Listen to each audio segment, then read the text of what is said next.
Part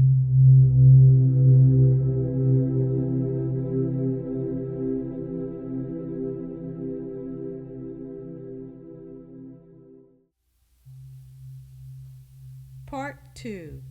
Liberating Questions. Dare to ask questions. If you are reading these words, I assume that you have made the decision that you are willing to pursue your own personal Christhood. I am fully aware that you might have made this decision hesitantly, and this is acceptable. I am especially aware that you might still have many ideas or beliefs that make it difficult for you to fully accept your divine identity and your potential to manifest Christhood. The following section is dedicated to bringing forth some of the truth that will set you free. I am aware that many people need to go through a purging process before they can accept their potential to become Christed beings. I do not expect you to go through this process overnight. However, I do expect that it will not take the rest of your life to go through this process. I am Jesus Christ. I am a spiritual being. I am very much alive, and I am willing to commune with my own. The only thing that separates the material world from the spiritual world is a thin veil of energy. I am on this side of the veil, and you are on the other side. You probably think that I am on the other side. I can commune with you through the veil if you are willing. In fact, the difficult part for you is not hearing my words. The difficult part is actually listening to my words and accepting that they are my words. I am fully aware that many people find it difficult to accept my true inner teachings. This difficulty springs from the fact that over these past 2,000 years, much has been taken away from and much has been added to the outer teachings. The world has changed. I have already told you that when I walked the earth, I taught at two different levels.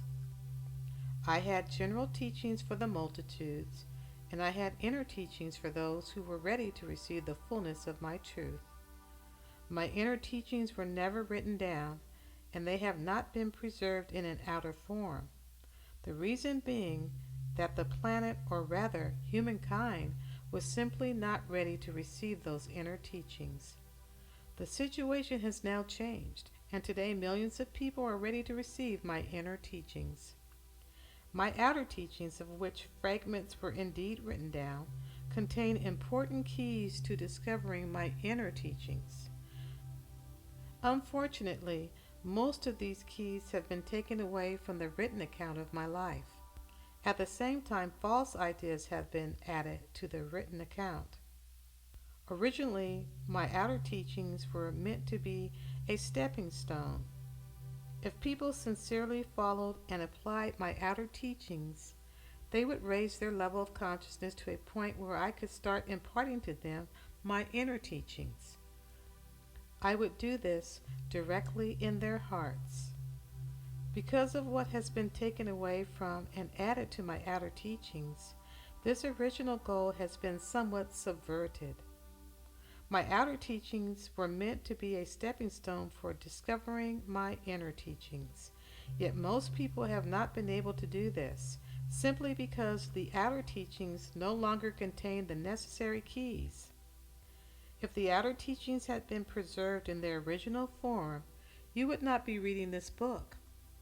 I simply would not have needed to bring forth this book because I could have given you my inner teachings directly in your heart. I am bringing forth this book for one reason only, namely that my outer teachings have been distorted to the point that most people cannot use them as a stepping stone for discovering my inner teachings. Therefore, this book is mainly meant to be a reminder. I want to quicken your memory, your inner memory, of your potential to discover, accept, and embody my inner teachings. In the following chapters, I will comment on what has been taken away from and what has been added to my true teachings. In the process of doing so, I will also reveal aspects of my inner teachings. I earlier stated that it is amazing to me that so many Christians do not ask certain questions about me and my teachings.